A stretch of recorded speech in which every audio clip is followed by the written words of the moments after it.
who've not been to our panels before, we have two lovely people with mics if you would like to ask our panelists some questions. I actually wanted to start while we're waiting for people to line up. So this is Miracle's first con with us. Our first DragonCon. So thank you so much for coming. We're so excited to have you. I know that in the years that you were working on the Dollhouse, you guys all had both. Thank you. You're welcome. That you guys all had different characters to play, and both as actives and as Ballard having his change over the seasons. How did you get yourself into that, like those changes? I mean, with television being so fast and all. Well, that was, we were chatting the other day, that was one of the challenging things is, you know, as an actor, you want to bring your bestest A game, and if you're working on a film or when you have more time to prepare for a role, you can sort of inhabit the character or whether it's an accent or, and that was a real challenge, was that you were telling a story yesterday, Miracle, about sort of how you would prepare and that frustration. Yeah. Because we were on set and we were doing a scene, and I think the day was almost over. You know, there would be days where we just like hung out in that apartment, and then our off-camera time was in the hallway, which was really fun for me. But I was looking at, we had just gotten the script for the next episode that we were starting the next day, and I had like, oh, it's when I, spoiler alert, 4 years later. It's when I revealed to him that I'm November, and how devastating that was. But it was like a page and a half of dialogue. It was like a big, massive monologue. And I was like kind of freaking out, looking, it's like, what are you doing? We're almost done. And I was like, this is for tomorrow, leave me alone. Like, you just have to do two things at the same time. And I can't imagine for Eliza, Deech, and Barry, you know, having to do even a couple characters an episode, how overwhelming. Eliza, you're going to be speaking Russian tomorrow. We need you to memorize this Russian speech with a perfect accent. Right. I want to say Russian. Tomorrow. Yeah, that was like that day. They sent someone in there. Joss is also famous sometimes for like giving you, being like, oh, we just wrote this. It's hot off the presses. Are you ready? I'm ready to go. Here's 5 minutes. Yeah. Russian, monologue in Russian. Yeah. You'll be amazing. It'll be great. I believe in you. You're my girl. Eliza's like, I'm like, we're in the elevator. Can I post it on the wall? Yeah, pull a Marlon Brando. Actually, I worked with an actor recently who told me that Harvey Keitel did that too when he worked with him. He was like his idol, and he finally did a movie with him. And he thought he was doing this deep emotional scene with Harvey, and it was just incredible. He was like, wow, I've made it. You know, I'm doing like, this is my childhood idol. I'm doing a scene with him. Harvey's connecting, like he's looking right at me. It's incredible. And he realized after the first take, after he had this brilliant scene with him, that Harvey was reading the dialogue just to the left of him. They put the lines up behind his head. And you know now Tahmoh's going to get whacked by Harvey Keitel after this panel. Probably. And I love Harvey Keitel. I hope not. Harvey, I love you. Yeah. All right, we're gonna go. I don't think I answered that question. What was the question again? Do we have a hard time? No, not really, because I played Ballard. No, I'm joking. It was definitely challenging. You know, Paul had an interesting arc, especially at the end of the first, where I have to go to the dark side. But that was fun. It always is. Yeah, they have cookies in the dark side. Cookies. They have cookies and they have dolls. Juice. I'm sitting right here. I know. That's why I said it. And her husband is right there. There's a lot. Okay. We have an understanding.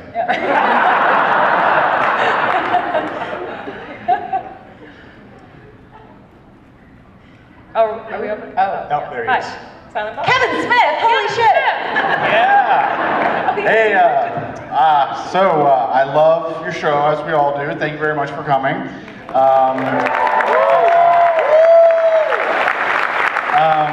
You know, for all the mind-bending story and the superb acting, the show is also very much an action show. And I was just wondering about your experience in the action sequences, and if you had any like experience with martial arts. Like, I feel like Agent Ballard often employed the Muay Thai clinch, you know, in some of the fight scenes. So just kind of curious to speak about that.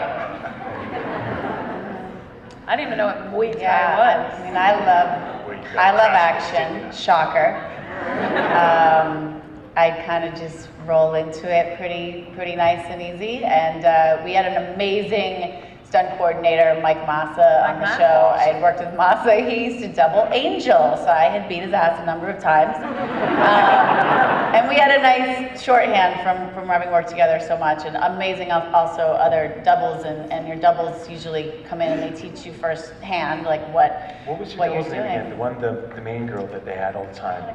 Bridget Bridget. was one of my main girls. Very, very She talented just martial doubled me on artist, the man. scene, actually, yeah. Yeah, she's awesome. She was great. But yeah, the action was pretty epic. And your stuff, I had heard rumors that you did your Muay Thai, and then when I saw that opening scene, I was like, damn. Do you guys want to know a secret? Josh, I've actually never done that in my life. It makes me She knows him so well. It She makes gets me to call him crazy when Josh. people do that. Exactly. That's my nickname for him.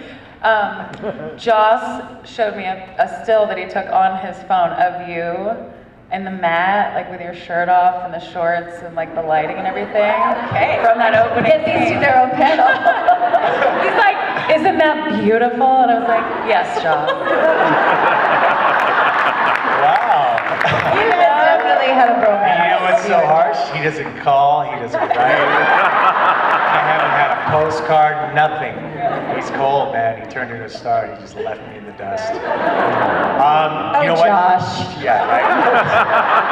Never gonna work back. Eliza's obviously been doing fight scenes since you were a kid. I mean, you've been doing them forever. So she's an old hand at it. Doing the epic fight scene that we had in Man on the Street was a blast. That was so much fun. It was killer. I mean, you guys saw it. She's throwing pots at me and stuff. I got like a frying pan and I'm dodging pots. They had Get dirty. really hard. They were actually quite heavy though, like rubber pots and pans. So you still had to be careful. Like if I took one of those to the lid, my already big nose would have been across my face. And Eliza was getting into it, man. She was hucking these things at me. That was, I mean, it was a blast. And like she said, the doubles we had, all very, very, very talented martial artists. I'm gapping out on his name now. I know his wife, Monique and Sam. Sam is amazing. He doubles Hugh, or not Hugh, I'm gapping out here, I'm retarded. Who plays Wolverine? He was the one that actually partied. Hugh Jackman, yes, Hugh Jackman. He's been Hugh Jackman's double for all of the X-Men movies. So Sam's incredible, man. He made me look badass. That one like spinning roundhouse kick, if I threw that, I'd like pull out my hip or something. That was him. That was Sam. While we're making blunders, can I tell my favorite Tahmoh story? It was the best. It was the first episode. It was the pilot, and Tahmoh came in, and we were shooting in this little apartment in LA, and it was like the first scene where Ballard comes to Echo, and we have this little talk, and he says, "The dollhouse is real." And it was like really intense, and it was your first day, I want to say, and so we had rehearsed a number of times, and we got all ready to shoot the scene, and on take one, sweet Tahmoh looks me dead in the eye with like 2 cameras on him, and he goes, "Echo, the wall house is real." Oh shit! I said wall house.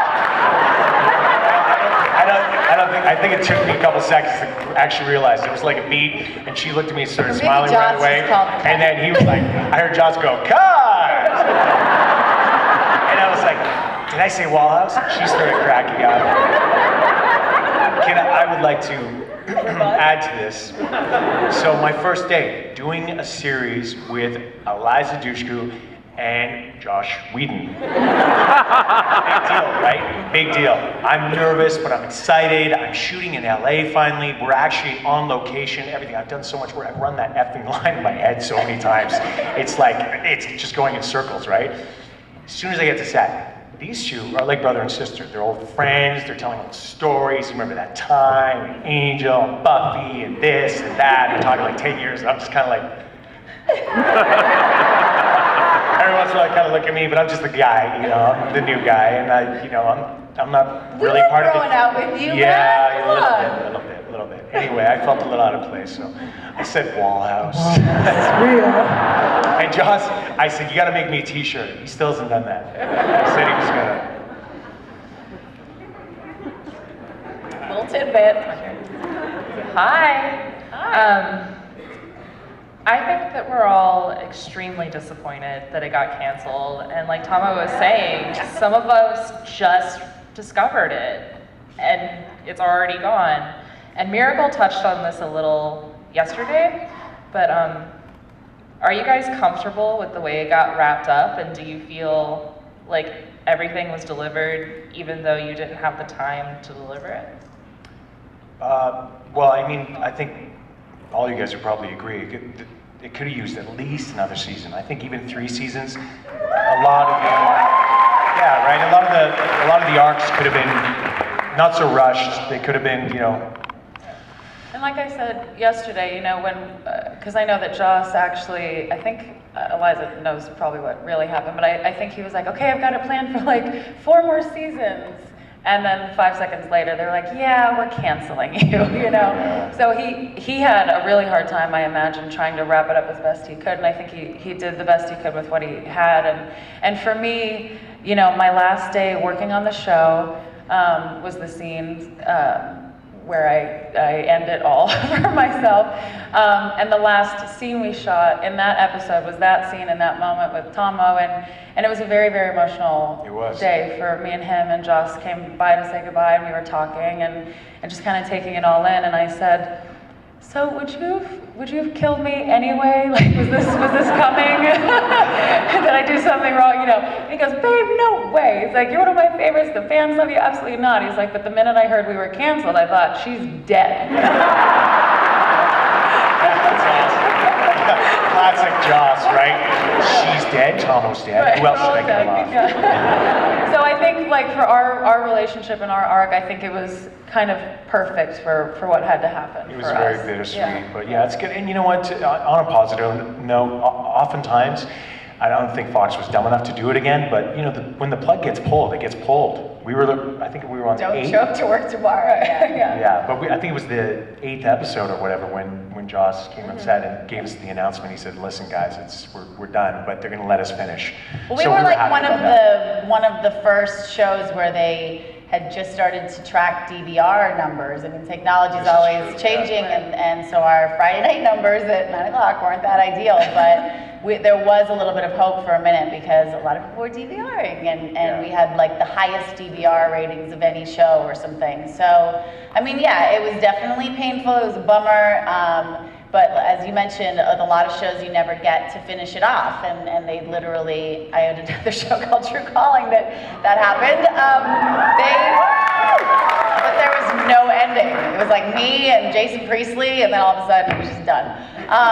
But the fact that they let us finish it off was very kind in some ways, and also we were sort of surprised and thrilled when we got the second season at all. Yeah, that was a shocker. Definitely, it was a shocker. You know, we had to let Joss go off and do that tiny little Avengers movie. So I think the last thing he said, you know, to me was like when he was talking about how we were gonna finish, and he was like, yeah, and I've got this beautiful idea, and Tahmoh is gonna be imprinted into you, and he can play with your boobies. And I was like, awesome, touching. In your head. That's funny. That's Joss. Hey, I want to ask you a question because I don't think I've ever asked this. Do you remember meeting me when you were shooting True Calling? You were with Truco, who's a dear friend of mine, but at that time, I just met him. And Truco brought you to the fireworks party at my buddy Alex's house. Yes. That was the first time we met. Yeah, I do remember It that. was a long time ago. Yeah, he was like on the water cut, right? Yeah. Good time. Good time. The first time we met. Yeah. All right, next question. Hello, thanks very much for coming. This question is for Eliza. I had a great opportunity to work with Merita Halili this summer doing Albanian music. And I wanted to know, you talked about and blogged about your Albanian heritage, and I wanted to know if you've been exploring that Albanian music or singing or anything like that recently. Oh yeah, oh big time. Some of you may have known about or contributed to our Albanian documentary on Kickstarter, thank you so much. We're still in the process. My brother and I shot a documentary on Albania, and really it's about the culture and other artists, and we spent 15 days going to 15 different cities around Albania. My father's parents were born there in Korça, so we make this amazing loop, and one of the sort of holdups has been, we're gonna air it with PBS, but we shot all the footage, you guys helped us put it together, but there was a big change. The Prime Minister just stepped down and a new regime has come in, so we're waiting on some approval from the new government, and then we're gonna have that coming as soon as possible. But it's an amazing country, and I mean, growing up, I grew up in a town with a lot of Armenians, and I would have my teachers or like doctors go, I'd tell them I was from Albania, and they'd be like, oh no honey, you mean you're from Armenia? I'm like, no, Albania is a place, and it's this amazing place, and actually De Niro has recently come out of the closet as a closet Albanian. There you go. Yes. And Ver Dollhouse is my little Albanian cousin, his brother, so yeah, I've got mad love for my Albanian artists. And That's awesome. in the documentary, the last thing I'll say, there's a woman, you know, you get to see a lot of like Albanian pride because there are so few of us, and it can get a little strange, and like, you know, this woman in the documentary says, we're not trying to say that we're the best, we're just trying to say that we exist. And it's true, you know, I have a lot of pride for it, and I think, you know, I'm excited for you guys to learn more about this beautiful place. Good on you. Good on you.